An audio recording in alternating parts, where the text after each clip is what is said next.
We have about 1,000 people that we have taken from the Barons Hotel for further processing. Afghan, both under the Arab scheme and the Leave Outside the Rules, and British nationals, and they will be leaving during the day. How much longer can we do this for? Well, we, at 4:30 this morning, the UK time, closed the Barons Hotel, shut the processing centre, and the gates were closed at Abbey Gate. And we will process those people that we have brought with us, the 1,000 people approximately inside the airfield now, and we will seek a way to continue to find a few people in the crowds where we can, but overall the main processing has now closed, and we have a matter of hours. I was speaking to a translator at the end of the last hour, saying he's stuck with his wife and his family and he can't get out, and if he stays there, he'll die. Can we help him? Well, we can help him. We can't help him as, optimally as we'd like right now. Obviously, we've had to close the hotel where we did the processing. The majority, we've got out approximately 13,000 people from the Arab interpreter scheme and the people that help the Ministry of Defence and the wider government network. But as I've said repeatedly for really the last 2 weeks, the sad fact is not every single one will get out.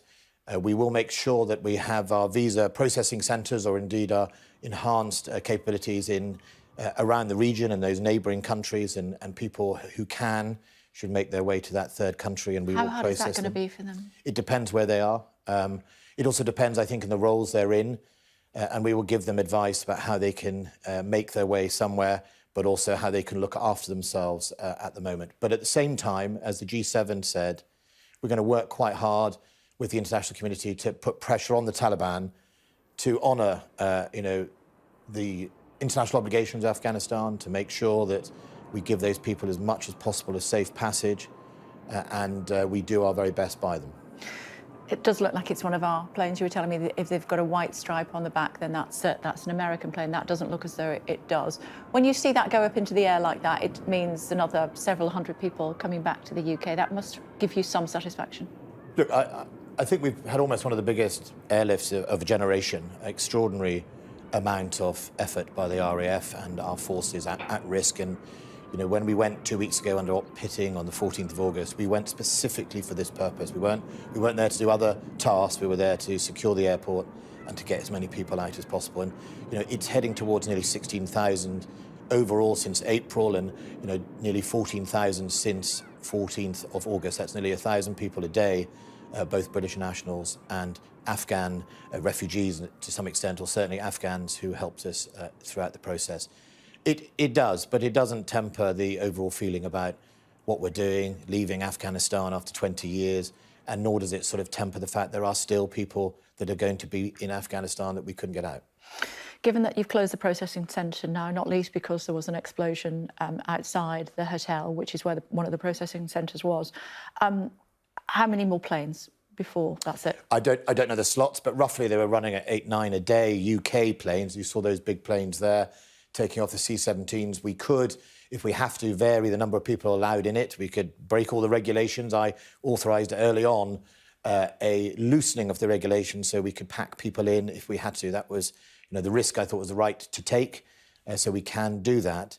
We have to now start removing the 1,000 British forces. They have to get out as well. The amazing work that they've done from 16 Air Assault Brigade, the Parachute Regiment, and indeed the other regiments supporting them, the Yorks and the Rifles, have done an extraordinary job. And so they have to get out as well. Out by the 31st or before?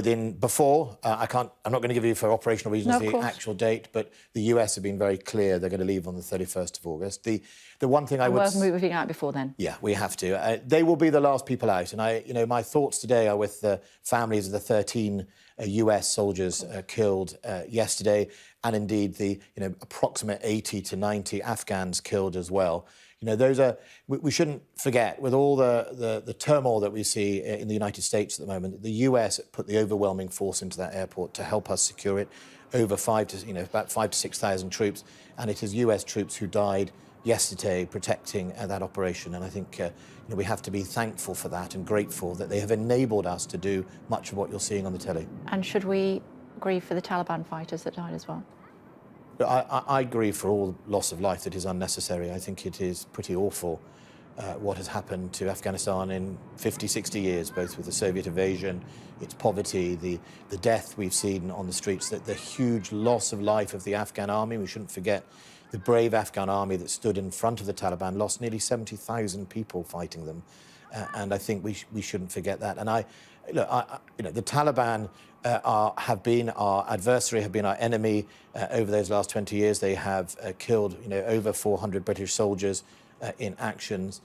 So I'm not going to sit and say that, I am, pleased by what I see today and yesterday with the Taliban. What I would say is that, the loss of life, the attacks by people like ISIS. I mean, what purpose was that going to serve to blow up innocent people, or all people standing trying to leave the country under a humanitarian flight?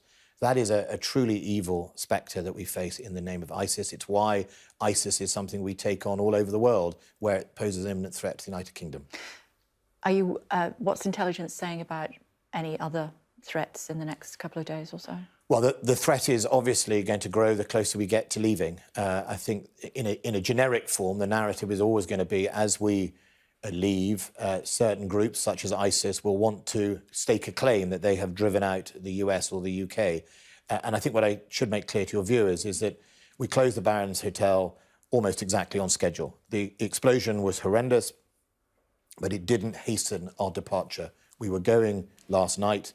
And that was always going to be once the US had decided that 31st of August was the final date. OK. But as far as live threats are concerned, is there any intelligence to say that there's concern? Well, we have a range of intelligence. There's quite a lot of threat out there. That's why we think there's a highly likely and even greater risk of attack to our forces and to Afghans. It's why yesterday the Foreign Office, beginning of the day, issued the stay away from the airports. As soon as that became real, there was a very clear warning. Now, that's easier said than done if you were one of the thousands around the gate. And in fact, the night before, the British Army and others had pushed away from the Barons Hotel, a standoff area, so up to about 300 metres away from the Barons Hotel. And that is, in fact, where the bomber detonated, we think, himself at that standoff. So, in recognition of the amazing work our armed forces did, if they hadn't pushed that perimeter further out, I think we could have been in worse place. But of course, the Americans, we shouldn't forget the loss of life from them. They'll be sending back 13 men and maybe women who died in action. And I think that is a real something very sad for us all. What is the latest on casualty figures? Do we have one? So sadly, an American died overnight. My understanding is it is currently at 13 killed in action, United States service personnel. Considerable number of injured. That is obviously to be firmed up as a number. And about 60 to 80 Afghans also tragically lost their lives. And they will have included, obviously, families waiting in the canal or by the canal for processing. And the UK military? We were very lucky. We've had no deaths as yet from both this operation and indeed yesterday. But of course, that is, good professionalism. But it's not all in the hands of our soldiers. It depends what the bombers went. It could have been us. It could have been us. Are the Taliban our foes or our allies? Well, I think at the moment what I'd say is the Taliban are running the country, and that is a simple fact. And we find ourselves in that country, and we have to extract. Once that is over, we have to make a decision about our relationship with the Taliban. We want Afghanistan to hold to its international obligations that it signed up to under the former government.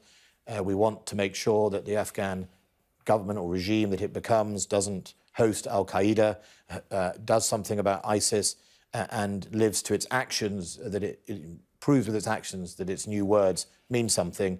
I think the jury's out on that. I think for now they have, at local level, our forces have engaged with them and they have given us space to get people out. But as you've seen in the last 48 hours, they've started to tighten that screw, turn back Afghans. They've let through British passport holders, but they've been turning back Afghans.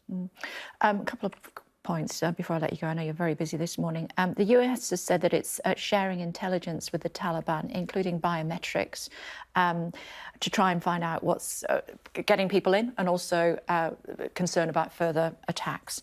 That's quite a dangerous thing to do, isn't it?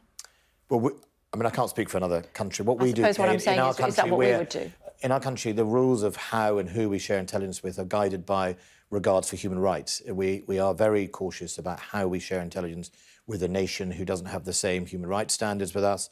Obviously, we have to find sometimes a pragmatic way through if it means we deal with an imminent threat to ourselves. But overall, we have lots of rules that govern that. We can't just hand out intelligence to people as we feel it. But look, we're in the business of leaving Afghanistan today and over the next few days. I don't think, if there's an imminent threat to life, so let's say we know someone is coming with a bomb directly towards us or towards other Afghanis. And we knew that yesterday. Well, I can't speculate on exactly the detail we know. We knew there was an imminent threat, and that's what we publicly talked about. I can't say to what extent we knew, and also whose intelligence it was. The people who own the intelligence are the ones who get the right to decide how they share it. Final thought. How will history view our involvement in Afghanistan?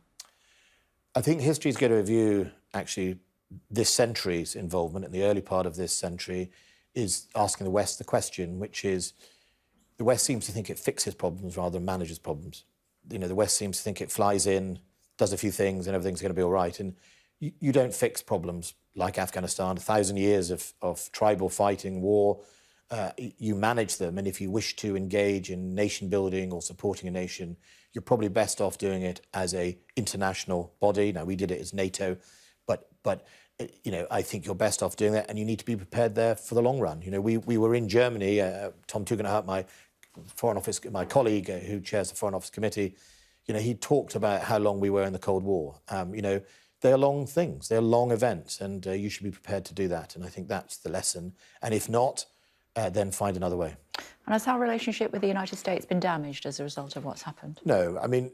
Are you sure? Yeah, look, our relationship with the United States is like a family. And,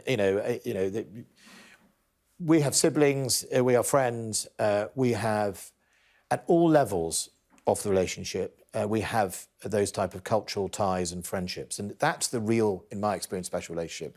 Presidents come and go, prime ministers come and go in office. But our deepest relationship is both economic and cultural.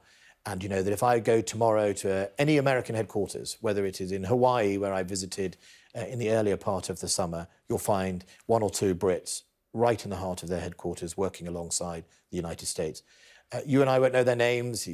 There won't be great admirals or generals of the highest order, but they're there alongside each other. And that's the special relationship.